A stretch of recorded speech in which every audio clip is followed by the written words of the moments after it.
Bonjour à tous et bienvenue pour ce troisième vlogmas. Je suis vraiment très heureuse de vous retrouver. J'espère que vous avez tous passé un très bon réveillon de Noël, une très bonne journée de Noël. Pour ma part, je suis allée à la campagne en famille. C'est vrai que c'est des moments en général où je déconnecte complètement des réseaux sociaux, etc. Ça fait un bien fou et on est vraiment dans le moment présent. Même si quelques-uns d'entre nous étions un petit peu malades, euh, pour ce week-end en fait du réveillon de Noël. On a su quand même passer de bons moments tous ensemble et puis faire des petits jeux de société ensemble. On a passé des bons moments, on s'est bien régalé aussi autour de bons repas. Donc j'espère que vous aussi vous avez passé un bon moment pour ce réveillon de Noël.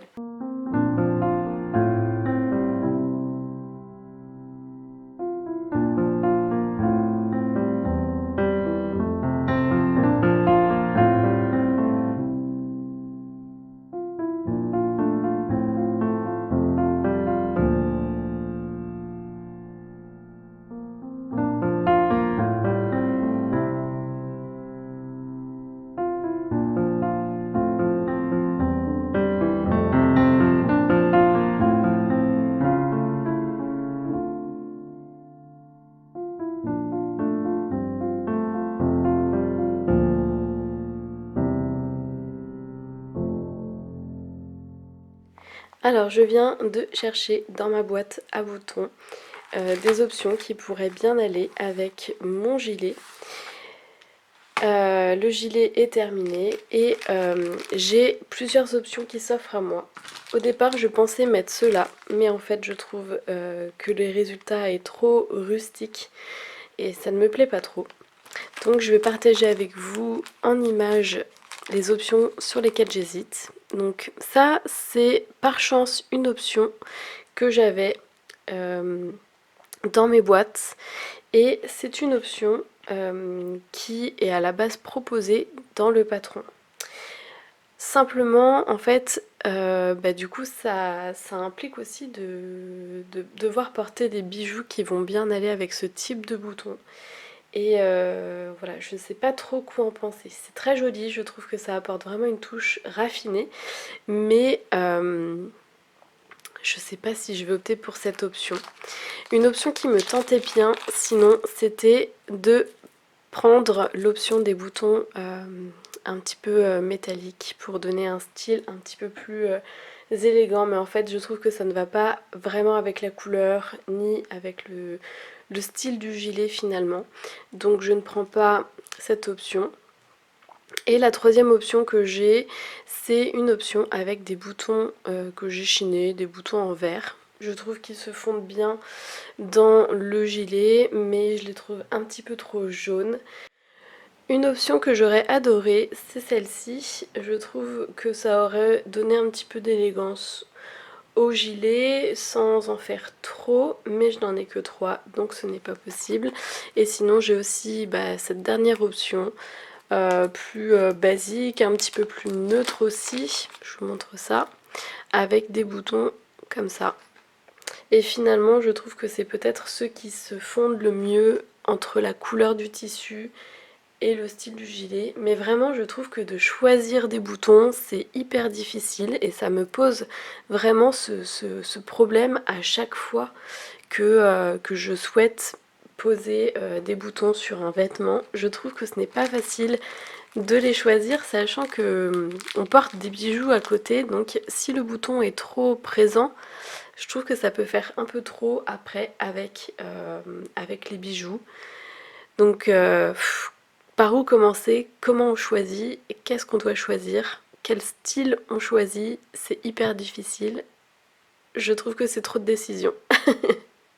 Et donc en fait finalement l'option que je pense retenir c'est quand même cette option là avec les boutons blancs, mais c'est vrai que j'aurais préféré qu'ils soient un petit peu plus champagne.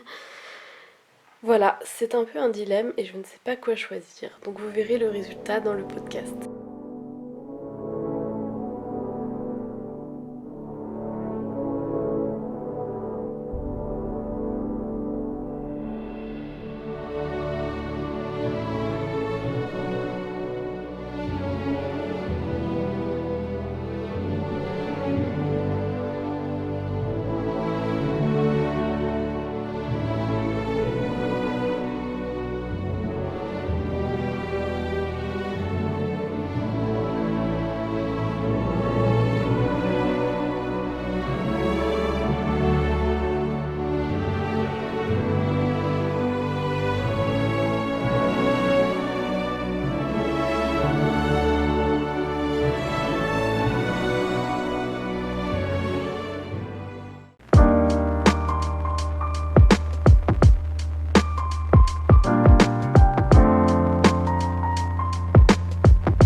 Comme vous avez pu le voir, les jours qui ont précédé un petit peu le réveillon de Noël, on a eu le temps de faire pas mal de petites choses à la maison, que ce soit les préparatifs des cadeaux par exemple, ou aussi on a été cueillir du hou, du gui et des épines, des aiguilles de pin.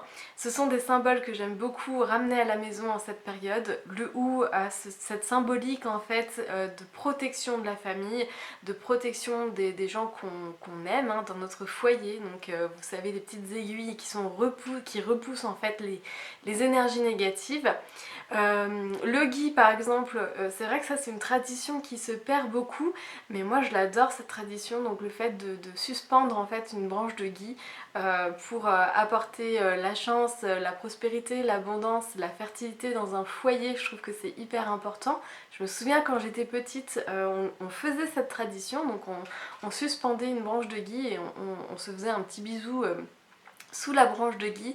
Et c'est une tradition qui s'est un petit peu perdue, je pense que c'est parce que aussi comme on est en ville, du coup c'est difficile de trouver du gui. Si vous êtes en nature, vous avez peut-être plus de chance que nous. En tout cas, moi ici, dans la ville où j'habite depuis 2 ans maintenant, on a trouvé des petits coins où on peut trouver du gui. Donc je suis ravie pour ça, de retrouver cette tradition. Est-ce que vous faites ça aussi chez vous? Est-ce que vous avez l'habitude de suspendre du gui pour la nouvelle année par exemple? Dites-moi ça dans les commentaires. Et alors les aiguilles de pin, en fait c'est juste que les conifères en fait ne perdent pas leurs aiguilles pendant tout au long de l'année en fait, et même pendant l'hiver, et donc ils ont un petit peu ce symbole d'immortalité, et donc c'est aussi un très beau symbole à ramener à la maison, à ramener chez soi pour que l'amour ne meure pas, pour que les liens familiaux ne se détruisent pas, et puis aussi parce que là du coup on accueille le nouveau soleil hein, qui enclenche du coup un nouveau cycle de saison avec le printemps qui arrivera, etc. Donc le soleil revient de plus belle et nous illumine de plus en plus longtemps au fil des jours à partir de maintenant, hein, à partir depuis quelques jours.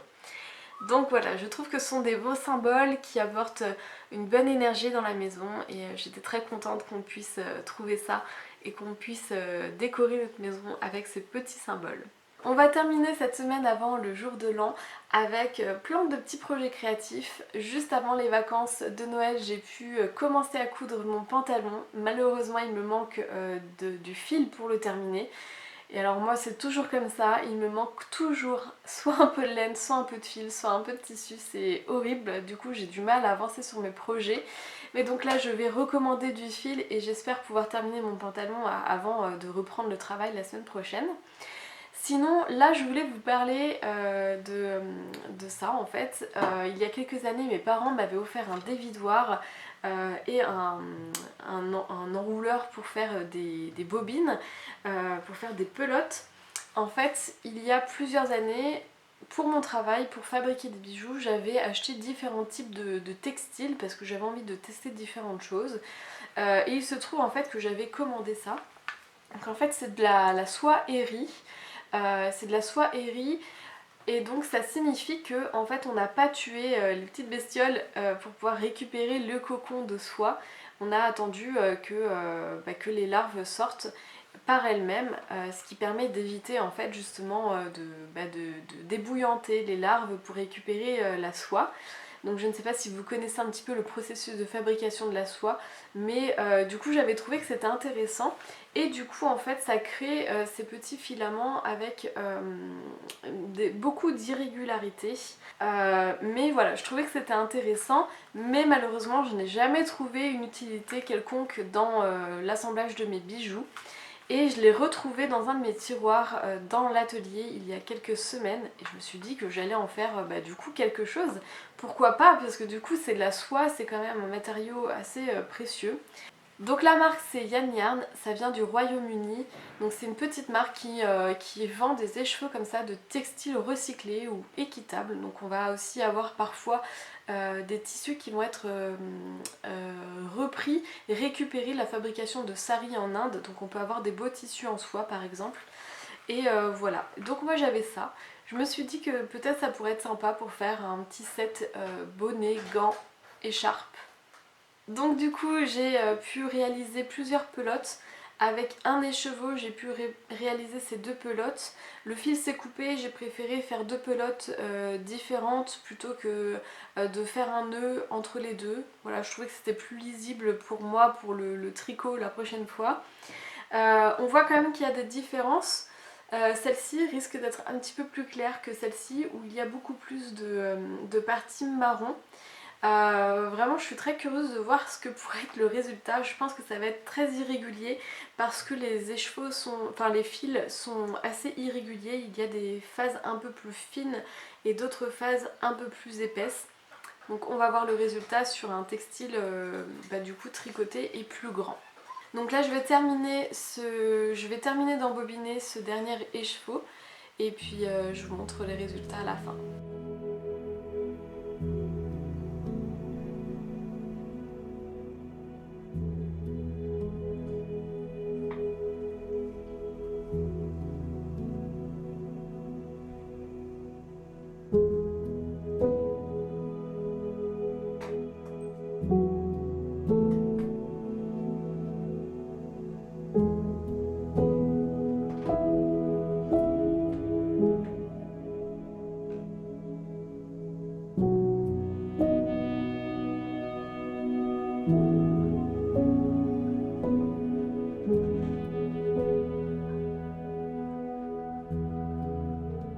Voilà, donc j'ai pu faire 3 pelotes. L'écheveau s'est coupé en 3 finalement, donc ça m'a fait 3 petites pelotes.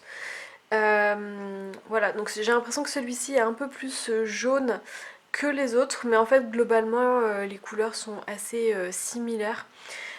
Juste sur la première où effectivement il y a un petit peu plus de marron. Mais voilà, on verra ce que ça donne. Je pense que ça va donner un résultat très très rustique. Mais non manchot je pense, donc écoutez on verra le résultat. Je suis un petit peu dégoûtée parce que en fait le pas de vis ici c'est totalement brisé et effrité. Vous voyez ça s'en va complètement alors que c'est tout neuf et que c'est la première fois que je l'utilise. Donc je ne sais pas si c'est réparable. Sinon depuis plusieurs semaines j'ai ce sac ici rempli de tissus qu'il faut absolument que je range avec ces bobines de fil et puis ici il y a aussi quelques rubans que j'ai dans mon stock depuis une éternité, depuis que je fais de la couture. C'est des choses que j'utilise pas souvent mais voilà j'avais besoin de faire le point donc ça je voudrais ranger aussi tout ça dans mon meuble à couture. Et ce week-end, en allant à la campagne, ma grand-mère m'a donné 2 cartons là, une caisse et un carton avec des tissus et des choses relatives à la couture. Donc je voudrais partager ça avec vous et vous montrer un petit peu ce qu'il y a à l'intérieur. Il y a des bonnes petites surprises. Bon par contre, il va falloir que je range vraiment mon meuble à couture parce que là du coup il y a déjà plein de tissus. Des choses que je ne suis même pas sûre d'utiliser comme ça, c'est ce que ma grand-mère m'avait donné l'été dernier. Donc il faut que je trie tout ça et que je vois si tout ce qu'il y a ici peut se ranger dans mon meuble. En tout cas je suis très contente d'avoir utilisé pour la première fois ce qui me permet de créer des pelotes avec les écheveaux. Je trouve que c'est très pratique, je pense que vous êtes nombreuses à en avoir un. Moi je suis contente qu'on me l'ait offert à un de mes Noëls je crois il y a plusieurs années. Je crois que c'était en 2008 donc ça remonte. Et j'avais jamais eu l'occasion du coup de l'utiliser donc je suis hyper contente. Je trouve ça assez sympa à faire aussi. Et puis du coup je vais pouvoir ranger mes grosses pelotes dans mon meuble tricot couture. Et ça va faire un petit peu de place ici parce que vous avez vu j'ai plusieurs sacs qui traînent depuis plusieurs semaines et ça commence à m'énerver d'avoir ce bazar en vue tous les jours. Donc je vais prendre le temps cette semaine de tout ranger et de trouver une place pour chaque chose. Ça c'est très important.